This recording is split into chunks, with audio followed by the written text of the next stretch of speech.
Hello, everybody. My name is Omari Kamal, and I am the senior advisor with P&G Advisors. Profitandgrowth.com is who we are. And we are accountants, we are tax planners, and we are small business consultants for small businesses that are looking to scale and grow their operation. So the name says it all. We are all about profit and growth. Just like there are different types of doctors and different types of lawyers, there are different types of accountants, and the types of accountants that we are specifically interested in your small business's profitability and your growth, and that ultimately that your business works as hard as you do for it. So, with that said, I know the natural question that comes up is, well, how do you do that? Well, we do that in a number of different ways. Just to give you an idea, we buy each of our clients, 3 books. We buy them a book called Profit First. We buy them a book called, and the Profit First is written by a guy named Mike Michalowicz. We buy them a book called Build to Sell, which is written by a gentleman named John Warlow, and we buy them another book called Traction by Gino Wickman. And by the way, if you see that QR code on the presentation there, if you click on that and you meet with us, we'll actually send you one or all of those books if you meet with us. You don't even have to become a client. But our advisory philosophy is an amalgamation of all of those philosophies, and because we believe heavily in that if you're not having to raise funds to start your business, i.e., like you're the next Microsoft or the next Amazon or PayPal or great new tech inspiration, then you probably should not be running a deficit. And it's just that you haven't met with the right advisor yet to show you how to run your operation on what's actually left in your budget. And once you figured out how to become a profitable business, you would soon become interested in what your enterprise value is. Like, what is my company's worth? You may understand revenues and expenses, profits, losses, assets, liabilities, but what very few small business owners understand, we find, is this concept of value and how to look at their businesses in very much the same way that they would look at any of their other investments.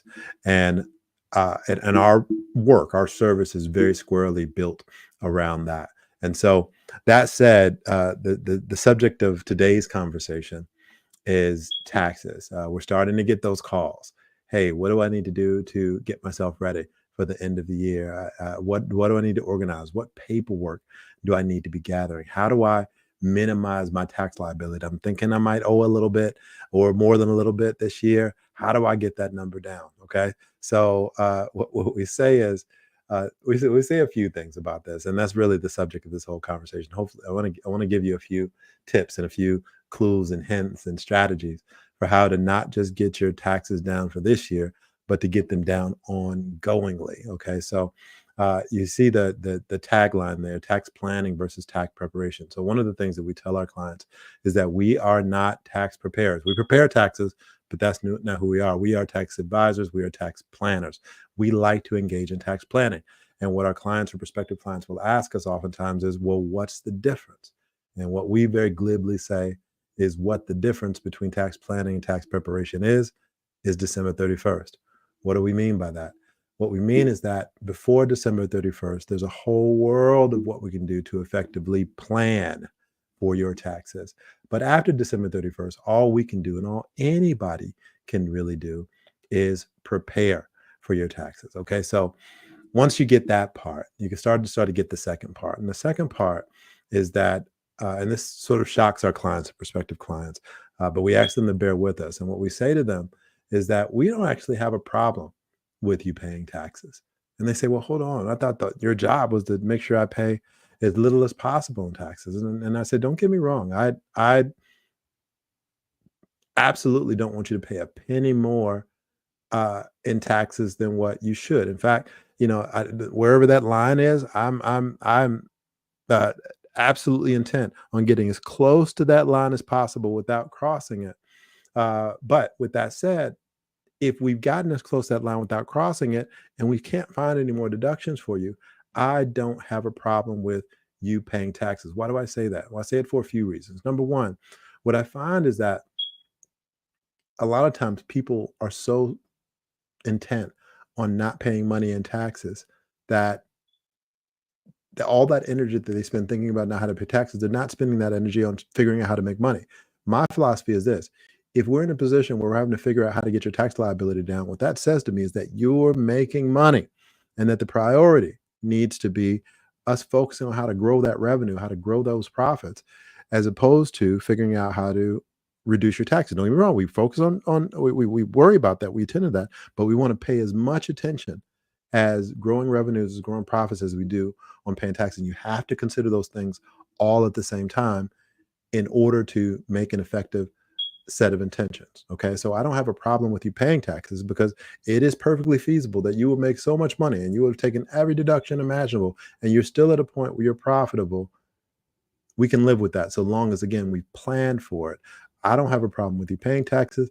I have a problem with you being surprised by what you pay. And what I find is that most people aren't mad about it if they knew it was coming. That way, they've had a chance to prepare for it mentally, and then likewise, they've been able to demonstrate the benefits of that. So, like, and one of the main benefits of showing a profit at the end of any given year is that you have access to capital. You can establish a relationship with banking partners, because what's the banker or the lender or the financier's number one intention or goal is to make sure they get their money back. Okay, so we need to be able to demonstrate that if we want to get access to capital and effectively scale our operation. Okay, so let me double back to something I've covered in a previous slide. Okay, like you heard me mention a moment ago, I am a big profit first champion. Okay, I believe that the very simple and yet profound methodology that Mike Michalowicz lays out in his book Profit First is one that we all as small business owners need to follow, because what it does is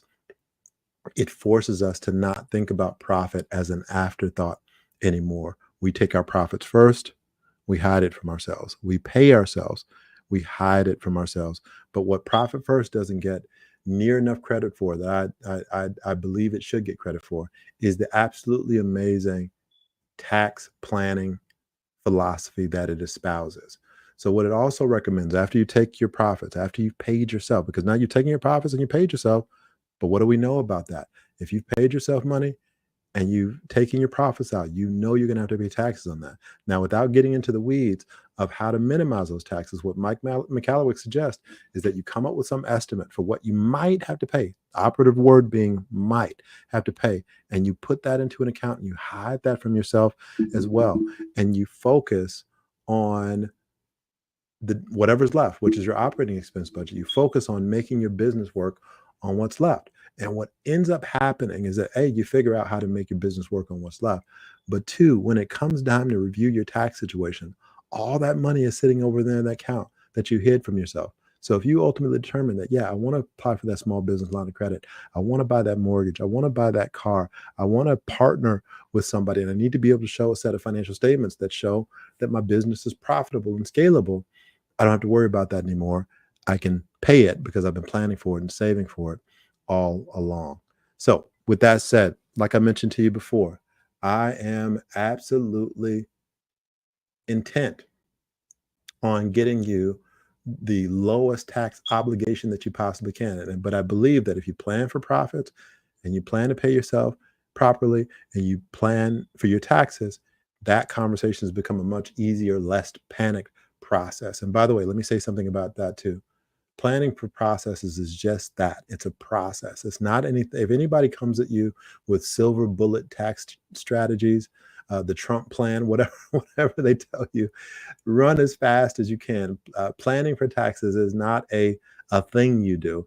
It's a process. It's something that you create an occasion for with a qualified tax advisor, and you look at your unique circumstances quarter after quarter, year after year, and you examine those in real time in order to come with a set of tax strategies that are uniquely custom fit, custom designed for you. Now, with that said, I'll touch on a few of the more common tax strategies now that we've laid out the base work of what I believe. First thing is you want to establish an entity. The way our society is structured now, it is not commonplace for people to be able to support their families off of one W-2 income.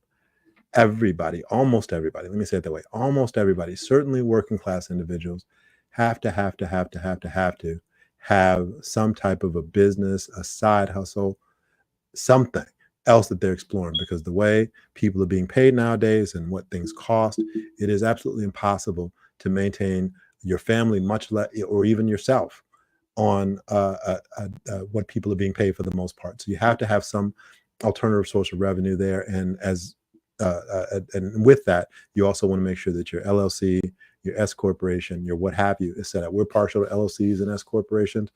If you have a question about that, click that QR code. We'll be more than happy to discuss that with you.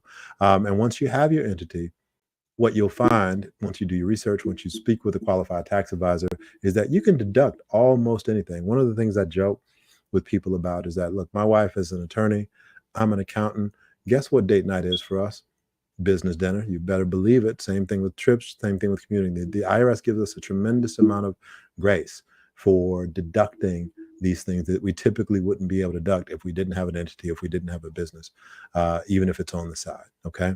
Once you've done that, once you've established that for yourself, you also want to set up some type of a bookkeeping system. We are QuickBooks Pro advisors. We will set it up for you. We have options where you can manage yourself. We have options we can manage it for you. But whatever you do, set up a bookkeeping system along with your entity. One of the things that I didn't mention is that you also need a separate business bank account. But once you set up your entity and you have an EIN set up, you can walk into any bank and set up your business bank account, connect that with your bookkeeping system. And whenever you pay for that business dinner, or whenever you pay for that business trip, or you pay for your gas in your car for your business meeting, make sure you run that out of the business card. Okay. There are all kinds of great things we can do with depreciation, with the amortization, so that, again, when we come to the end of what we're able to claim from an expense standpoint, there's certain other deductions we can take where we're effectively moving money from one pocket to the other and creating deductions for you that way. We work with some extraordinary estate planning attorneys. Each and every one of you should be considering your legacy and what there is for you to do, who you want your wealth to go to when that time comes for you, as it will for all of us. And good estate planning is also good tax planning, because there's a way to pass on your wealth to the next generation in a highly efficient tax manner as well. And we want to talk through that. Okay. Not only that, but there are certain investments that you can make in 401ks or SEPs or simple accounts that, again, will allow you to move money from one pocket to the other and create a very valuable tax deduction for yourself. Any questions you have about those tax strategies, again, click that QR code, go to our website, set a time to meet with one of our associates, and they'd be more than happy to walk you through how any one or all of those strategies might apply to you. So that said, here are my goals for each and every one of you. Again, my goal is that you be profitable, not just in the business sense, but also in the spiritual sense, that your actual souls would prosper. And there's another live that we'll do on that about the way in which I believe the two connect, and that are very much so connected to each other. As we live great lives, integrous lives, prosperous lives, it will show in our business, and vice versa. And likewise, that your business scales and actually becomes a representation of who you are and what you believe, etc. So with that said, here's how you work with us. Okay.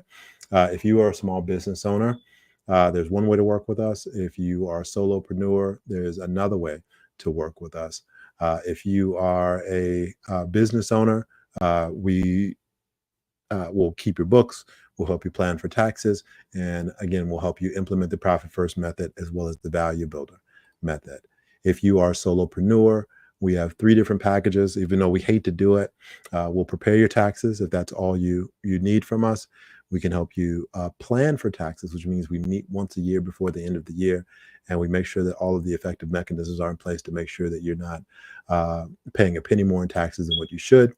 And if you are a solopreneur, then not only will we help you meet with you once a year, we'll meet with you once a quarter, because every quarter is necessary. That it may, depending on how your affairs are set up, it may be that we need to sit down once per quarter to make sure that we're adjusting and course correcting for what we're paying into the government agencies or not. Okay.